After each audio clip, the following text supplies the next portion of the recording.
За 2026 оны улсын төсөв хэлэлцэж байгаатай холбогдуулан боловсролын сайд Наранбаяраас асуулт байна. За энэ 26 оны санал байна. Боловсролын жил гэж зарласан. За тэгээд энэ боловсролын салбарын төсвөөс бараг 1 их 80 төгрөгийн алдагдaltaй төсөв батлагдсан. Энэ дээр одоо тэгээд хариуцлагыг хэн өрөх вэ? 300 мянган хүүхдийн эрх ашиг зөрчигдөж 16 мянган багш ажилтны цалин ус одоо юмнаас нь багасж байгаа шүү дээ. Энэ одоо хохирлыг хэн барагдуулах юм? Тэгээ бүгдээрээ ингэж чимээгүй байгаад ах юм уу? 26 оныг боловсролын жил гээд ингэж зарлцсан байдаг. Тэгээ боловсролын салбарын багш ажилтнууд нь хамаг мөнгө, хамаг төсвөө тануулцсан. Хүүхдүүд нь хувьсах зардлаа тануулцсан. Ингээд сууж шít. Тэгээ одоо Наранбаяр сайд хөрхийг гүүгээд 100 тэрбум төгрөг олсон гэд яриад байгаа юм. Тэгээ дахиад цаана 400 гаруй тэрбум төгрөг олох шаардлагатай байна шít. Тэгээд түрүүн манай гамаа гişүн хэлж шít. Баахан барилга байшин барих болохоор мөнгө байгаад олдоод идэг. Хүндээ мөнгө өгье зарцуулъя гэхээр мөнгө авахгүй. Мөнгө ерөөсө бүтэхгүй болохгүй 24% юг дээш нь болгож болохгүй гэд яриад байгаа байхгүй юу. Тэгэхээр энэ одоо хүн рүү чиглэсэн одоо мөнгө төгрөгөө таньж хасаж харамлдгаа хизээ болох вэ?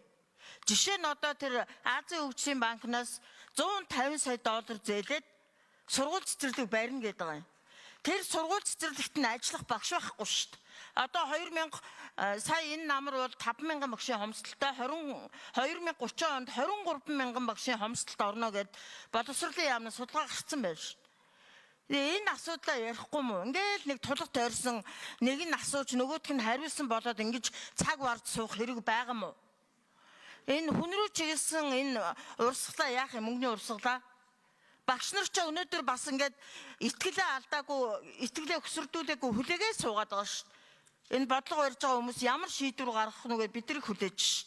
Тэгээ бид нар өнөөдөр энд нэг худлаа нэг хэдэн тоо наан цаана оруулж яриад байшин барилга барих болохоор мөнгөтэй болчдөг. Энэ тэндээс мөнгө зээлждэг. Ахмадуудынхаа тэтгүүрийг тавиа багш эмчнэрийнхаа цалин нэмэхээр мөнгө авахгүй. АСМ гээд нэг том юм байгуулсан шүү дээ. Ичнээн тэрбум хэдэн их 80-аарч болсон. Хэдэн баяцуул нь хуваагаад авцсан гэд ярьдаг үсттэй. Тэгээ одоо дахиад тэр 150 тэрбумаар байшин босгоод дотор нь 60 хэдэн тэрбум төгрөгөөр 200 гаруй тэрбумыг дахиад салхид хийсгэх гэж байгаа юм уу? Энд чинь Ахмадын тэтгүүр нэмэх мөнгө биш юм уу?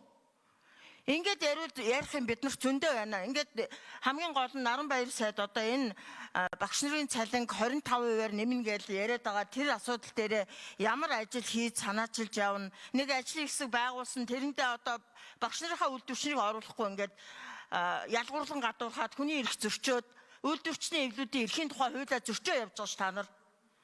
Багш нар чинь гадаа хүлээгээд загсаад ажил хаялт хийх гээд байж хаад энэ дотор бид нар худлаа хэдэн тоо хойно урд нь оруулж яриад авах шаардлага юу байхгүй. Тэгээ одоо энэ 560 тэрбумаас 100 тэрбумын олцсон үлдсэн мөнгөний одоо яаж олох гэж байна Наранбаяр сайдаа? Энэ дээр нэг хариулт өгөөч тодорхой. Гэтэ яг дараа нь авъя. Анхаарал та аваарай тий.